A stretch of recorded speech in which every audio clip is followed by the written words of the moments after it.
சங்கீதம் 13. கர்த்தாவே, எதுவரைக்கும் என்னை மறைந்திருப்பேன்? எதுவரைக்கும் உம்முடைய முகத்தை எனக்கு மறைப்பேன்? என் இருதயத்திலே சஞ்சலத்தை நித்தம் நித்தம் வைத்து எதுவரைக்கும் என் ஆத்துமாவிலே ஆலோசனை பண்ணி கொண்டிருப்பேன்? எதுவரைக்கும் என் சத்துரு என்மேல் தன்னை உயர்த்துவான்?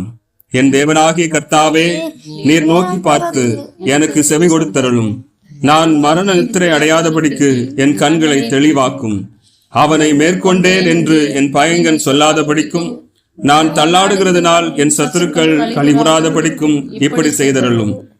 நான் உம்முடைய கிருபையின் மேல் நம்பிக்கையா இருக்கிறேன். உம்முடைய ரட்சிப்பினால் என் இருதயம் களிகூரும். கர்த்தர் எனக்கு நன்மை செய்தபடியால் அவரை பாடுவேன். சங்கீதம் 14. தேவன் இல்லை என்று மதிகெட்டவன் தன் இருதயத்தில் சொல்லிக் கொள்கிறான். அவர்கள் தங்களை கெடுத்து அருவருப்பான கிரியைகளை செய்து வருகிறார்கள். நன்மை செய்கிறவன் ஒருவனும் இல்லை. தேவனை தேடுகிற உணர்வுள்ளவன் உண்டோ என்று பார்க்க கர்த்தர் பரலோகத்திலிருந்து மனுபுத்திரரை கண்ணோக்கினார். எல்லாரும் வழி விலகி ஏகமாய் கெட்டு போனார்கள். நன்மை செய்கிறவன் இல்லை, ஒருவனாகிலும் இல்லை. அக்கிரமக்காரரில் ஒருவனுக்கும் அறிவில்லையோ? அப்பத்தை பட்சிக்கிறது போல என் ஜனத்தை பட்சிக்கிறார்களே. அவர்கள் கர்த்தரை தொழுது கொள்ளுகிறதில்லை. அங்கே அவர்கள் மிகவும் பயந்தார்கள். தேவன் நீதிமானுடைய சந்ததியோட இருக்கிறாரே.